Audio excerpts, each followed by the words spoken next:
You want to take your plain MDF and make a beautiful rock edge? Stay tuned and enjoy the video. All right guys, we got a lot of feedback from y'all from the last video that we did on that rock edge. And so what I'm going to show you today is how I did that rock edge and give you some pointers to give you a more organic look and just to make it fun.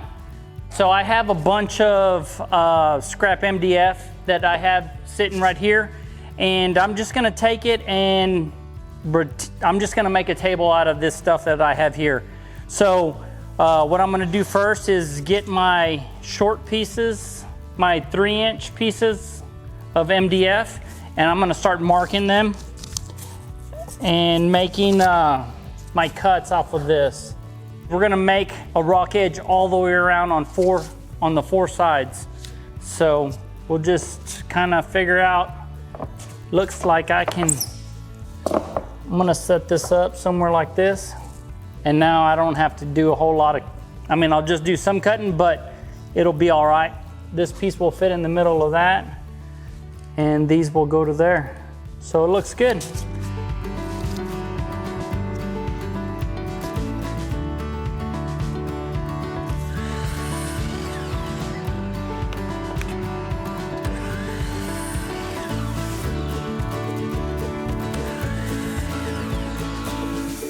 So what we're gonna do is I'm gonna leave these pieces a little proud, which means they're gonna be overhanging on each, on the outside edge.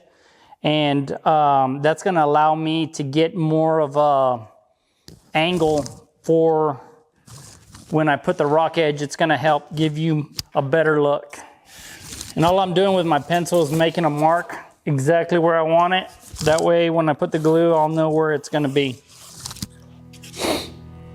We're just gonna add some glue and then just roll it out. That way we have a good even coat of glue. Makes it a better bond.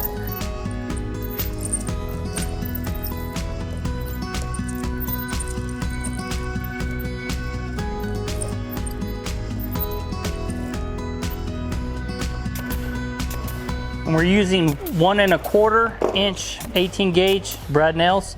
So the beauty of the rock edge is that I'm gonna leave it proud here, and then it's gonna fit just kind of flush. It'll just give you a different look.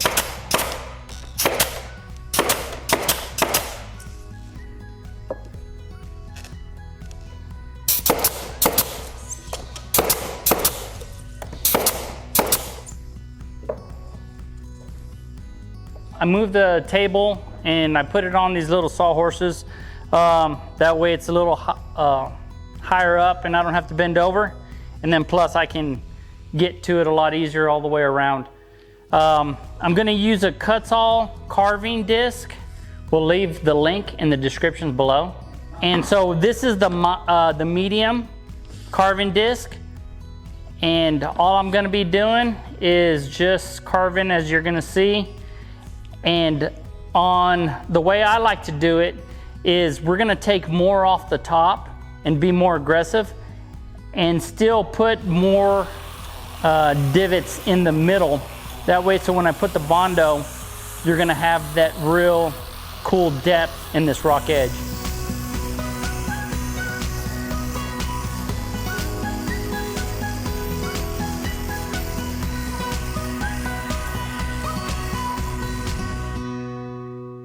All right, now that I got the carving out of the way, we're gonna go ahead and just use the high bond filler from Bondo. I like this one because it comes with a blue tube of hardener, which you can see how much you're putting in there. And we're just gonna use a mixing board. And make sure you try not to stir it too much, because then you don't want to entrain any bubbles in there. And for about this much, we're gonna put about half of the diameter of the amount of Bondo that's on there. So we're gonna go about like that. Now, depending on, right now, it's pretty cool outside today. So we're probably gonna have a little bit more working time versus if it was in the middle of the summer, or depending where you're at. But something like this, you're only gonna have a few minutes before it sets up. So because we're gonna be using our hand, it's gonna be easier to get all this material on the piece itself.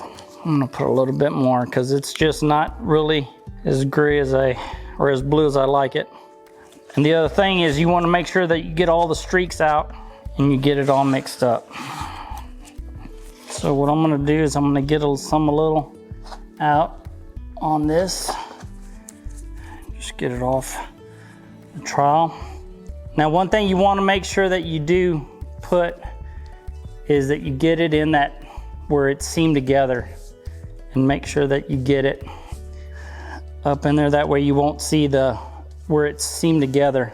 The other thing I like to do is make sure that I get plenty of Bondo up on top of the piece. That way when we sand this, it'll just blend in. It'll look uniform there.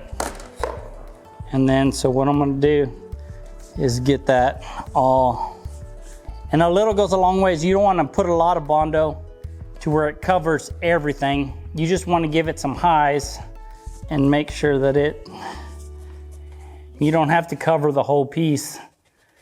And then I'm just really gonna make sure that I get it over that seam and make sure that we're getting it at top and bottom.